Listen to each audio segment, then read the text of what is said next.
you're never gonna grow because you're never gonna accept a challenge and you're never gonna step out of your comfort zone because you're so scared of failure. And that will inevitably just lead to you not growing. Welcome back to my channel. I hope you are all doing amazing. Today, I wanted to talk about perfectionism. And although perfectionism sounds like a good thing, right? Who wouldn't want to be perfect? It is something that is inevitably going to be holding you back in your journey, no matter what journey you are taking. Any self improvement journey, perfectionism is going to be very detrimental to you. I know it from experience. I am a very all or nothing type of person. I am very actively trying to change that. I thought that having the perfect routine, everything scheduled down to the minute and ticking off 20 things off of my to-do list is my superpower, but at the end of the day, I would get extremely burned out and it would not be sustainable. And then I would be burned out and I would have to take a long break from everything because I was just so overwhelmed and focusing more on small improvements every day instead of having the perfect day is something that I started incorporating and I started realizing just this year.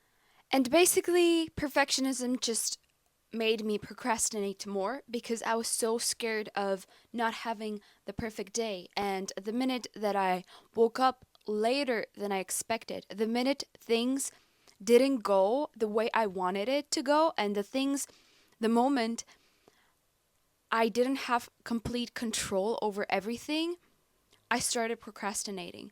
And as I said, I would perhaps I would wake up later in the morning and I would get up and be like, oh my God, my day is ruined now because I woke up late. Now everything is going to go bad. And yeah, as I said, I really had this all or nothing mentality.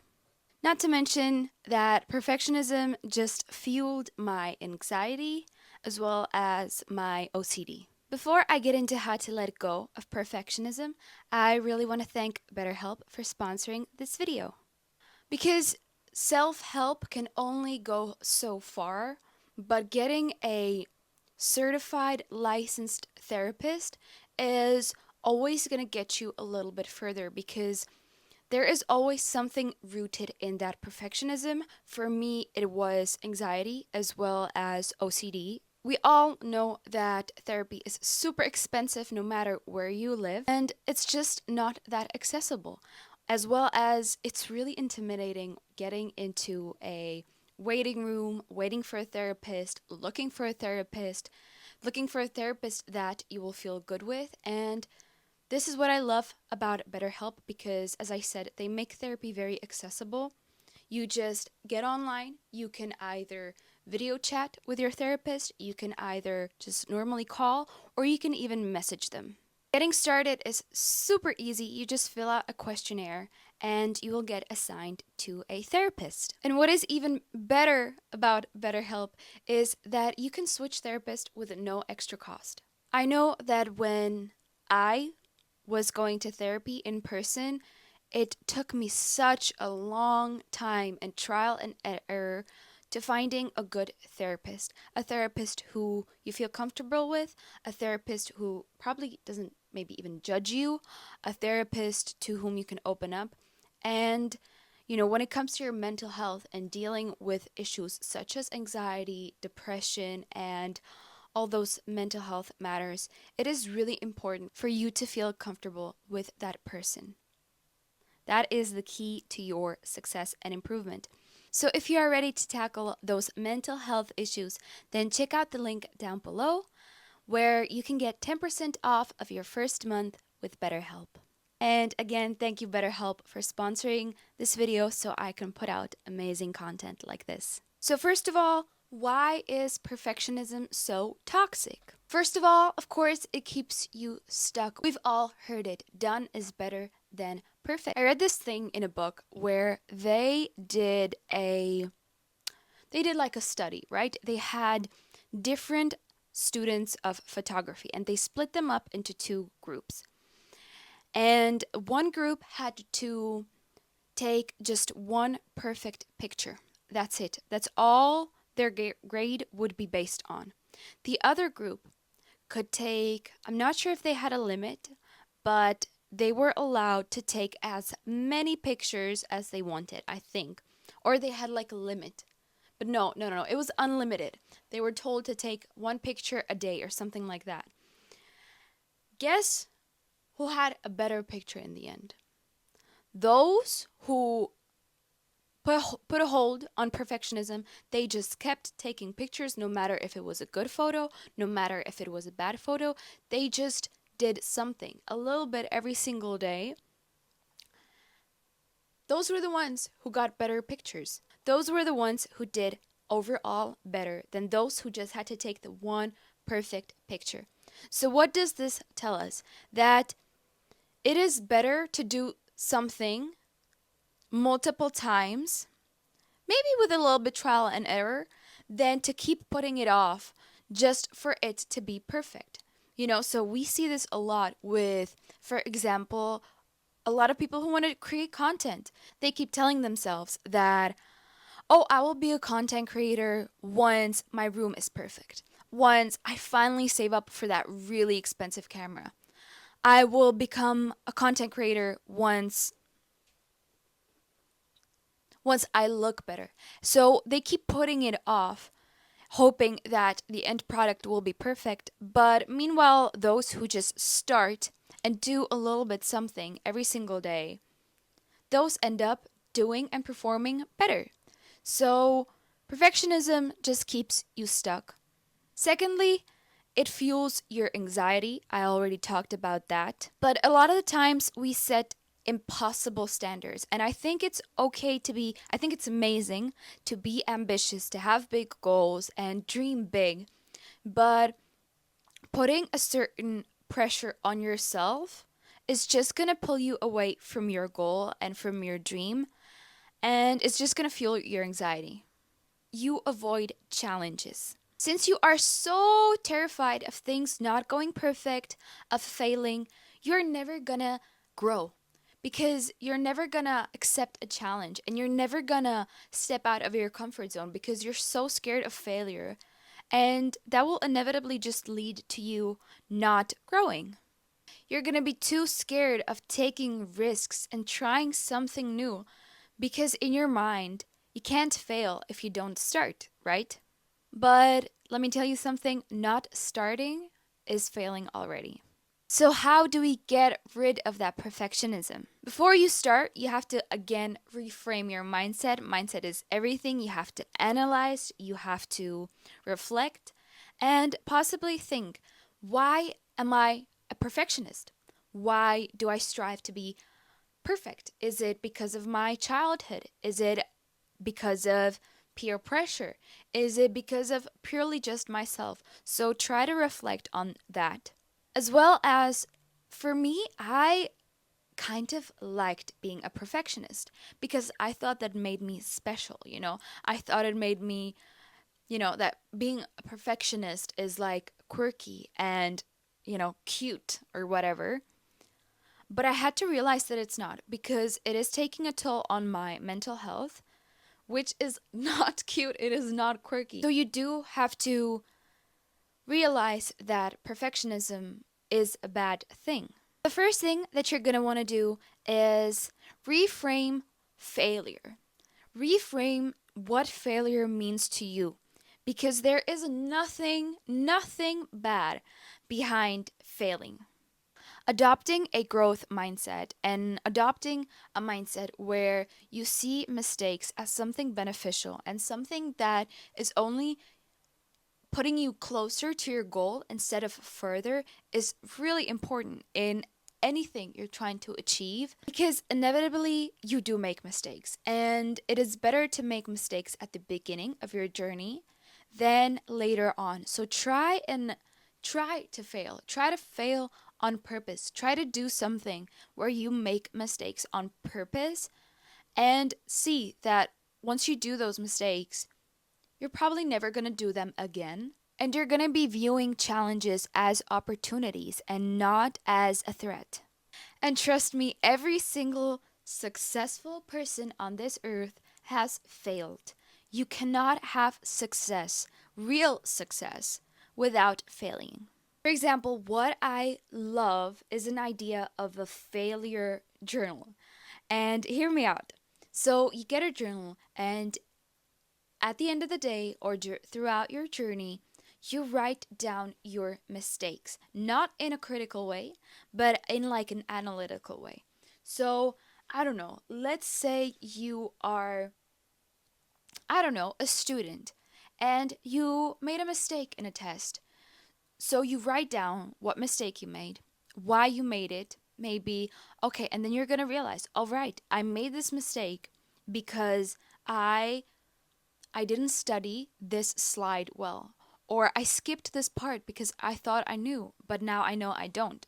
So, as I said, instead of viewing your mistakes as a bad thing, learn from them. Learn from them and remember those mistakes and analyze them and learn from them. Number two is setting goals that are manageable. You can set multiple goals, multiple, that are manageable. And I think that is way better than setting one huge goal. So let's say you want to start a business, you want to open up something, right? A cafe. So one thing would be, okay, your goal is to open a cafe, but that goal, split it into so many little chunks. Your first goal might be to pick out a name. That can be your first goal. Second goal is to write down 10 things you would want to have on the menu. Goal number 3 is to, I don't know, if you, for example, need to get a loan. So your goal 3 would be to call 4 banks about a investment loan or something like that. So you get what I'm talking about, is to just essentially just break down your big goal into small, manageable goals that are so easy, so easy. Because we as humans, I don't think we get that much joy out of completing a goal as from seeing progress. I think seeing progress is something that spikes us more than achieving something. I love progress. I love seeing small progress more than just finishing a big, huge task or a big, huge goal. It just feels better. I don't know why. There are many behavioral studies that show that creating manageable goals and manageable tasks in the long run make you way more successful, as well as it reduces your stress levels and makes you way more productive. The next one is practice self-compassion, because a lot of the times we put way more stress on ourselves than we would ever put on anybody we love. So why would you put that stress on yourself when you would never put that much stress on your parents, on your friends, on your partners? And I love a good discipline. I love that ambition. I love that drive. But there has to be a balance to everything. And as I said, a lot of the times this hustle, hustle, hustle, hustle, and drive, drive, drive, without any compassion, without any rest, without any balance, is just gonna burn you out. And it's gonna, all that progress that you've made by pushing, pushing, pushing, once you reach, or once you do that huge chunk of progress, you're gonna be so burned out that you're gonna fall down even further than you've probably even started. This is, I think, a lot with fitness, that, for example, people who are trying to lose weight, they extremely cut down calories. They do insane workouts, and I love a good like workout challenge, but that is a challenge. That is not like a lifestyle. So they cut down extremely calories. They do insane hours of cardio. They get minimum rest. And then few weeks, few months down the line, they crash out and they get completely off track. And probably most of the times they end up back where they started, if not even worse. So trust me, it's not good. It's not good. But as I said, try switching your language and just be a little bit more compassionate with yourself. Would you be mean to your friend if they made a little mistake? I don't think so. I don't think you would be mean to your friend because they did some small mistake. You wouldn't be mean to your parents if they made a mistake. Why are you mean to yourself then? Next step is getting rid of black and white thinking. I've already talked about this at the beginning. I used to have this all or nothing mentality that if one little thing went wrong, then everything is wrong. I cannot continue with my progress. And that was something that kept me stuck for years. So instead of going for a crazy morning routine and packed to-do list, try and figure out one or two things that you want to focus on that day. From that whole to-do list, cut out everything that is not super necessary and just try to focus on one to two things each day that matter to you. Every day it can be different. One day your focus is going to be to have a relaxed, slow morning routine and then finish your homework. That can be it.